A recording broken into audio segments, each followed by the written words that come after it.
Ey kızıl kıyan gezenden kımbatım manas kımpayıp görünüp kalgan gezeken kıynoğa düş kırgızlar bölünüp kalgan gezeken. Нафиса Абдилажанова Алыскы Чаткал райондук балдар чыгармачылык борборунда тарбияланат. Аны манас айтуу кызуусу 8 класста башталып, улуу эпосту баяндалып, мектептеги шырларда манас айтып келет. Мен манас айтып калганымдын себеби бул 8 класста башталган. Мен 8 класста ошол биринчи эле биз кыргыз адабияты сабагынан манас бөлүмүнө өтүп баштаганбыз. Ошондо манаска шыгым кызыгуум башталды. Анан ошол 8 класста деги эле ошол Кыргызстандын 7 зубанында болуп жүргөн манастануу интеллектуалдык телетаймашына мен катышып калдым, топ башчы болуп.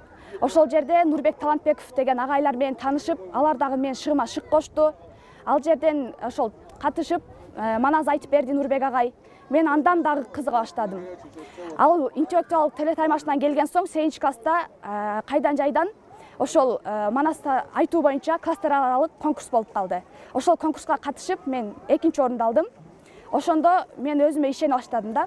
Манаска кызыгып, мен мындан дагы өнүктүрөйүн деп чечтим. Ысык көлдүн жээгинде өткөрүлүп жаткан Менин мекеним Кыргызстан фестивалында манас эпосунун үзүндү айтып, манас айдоодо айтуучулук боюнча 1-чи орунга тартуу болуп отурат. Бетти айтып атканда көзүңө көрүнөт кадимкидей. Элес пайда болот, ошону көрөсүң. Айрыкча ошол тайтордун чабыштарында, кандайдыр адамдардын алыштарында, эмоция менен айтылып жаткан жерлерде аябай элестетип көз алдыңа кадимкидей көрүнөт. Манас айтууда негизи адамга көп энергия, күч керек да. Ушунчалык катуу энергия менен айтылат, сүрдүү, айбаттуу үрөн сүр менен айтылат да. Ошон үчүн адам өзүнө ишеничтүү болуш керек, анан үн моңдоп, сүрдүү, айбаттуу өзүнө ишенип туруп, көз алдына элестетип айтсаң, ошондо манас айткандай. Мектепте адабият сабагына кызыгат жана ар кандай тамсил макал лакаптарды да айтып келет. Манас айтууда улуу манасчы Саякбай Каралаевдин айткан манас эпостогу варианттарын угуп жана башка манасчылардын айткандарын көрүп, улуу эпосту эл алдына айтып келет. Манас эпосу мен үчүн жарык дүйнө, менин дүйнөм.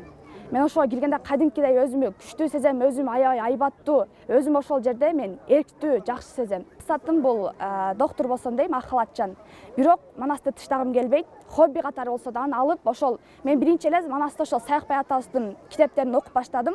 Саякбай атанын китептеринен окуп, эми ошол Сагынбай жана башка улуу Чойке деген манасчылардын дагы варианттарын окуп, келечекте алып кетсем деген ойлорум бар. Мен үчүн манас бул айтат го кыргыз рухунун туу чокусу деп, ошондой. Районда ар кандай иш-чараларга активдүү катышып, дайыма манас айтып келем. Андыктан улуу баяндуулантып, аны жайылтып жаткан окуучу кызга ийгиликтерди каалайлы. Ата-энеси жөнөкөй адамдар, бирок апасы кыргыз тили мугалими, кыргыз адабиятынан берет.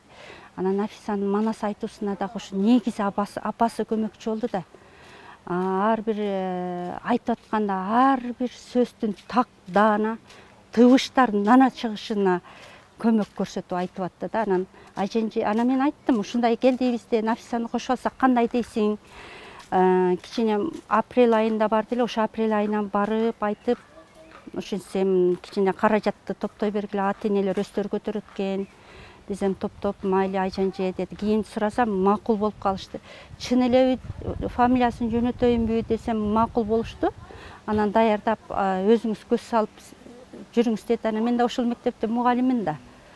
Анан Нафисага көз салып, анан кандай болуш керек экен, кандай мугалим деген баары бир режиссердук жактарыбыз бар. Анча-мынча нерселерин оңдоп, кошуп, сахналаштырып алып чыктык. Көкөтөйдүн кызы каш, көргөнү келген экенбиз, таланып Карагытайга, о манас өлгөнү келген экенбиз. Карагытай манжунун албан түрлүү эри бар, ала кандай кыргыздан ала албай жүргөн кеги бар. Бейпайды салып булачта, бет алышар жери бар, чатакташпай, чырдашпай дегенине көнөлү, маникер тартуу берелиң ат менен алдап салалы.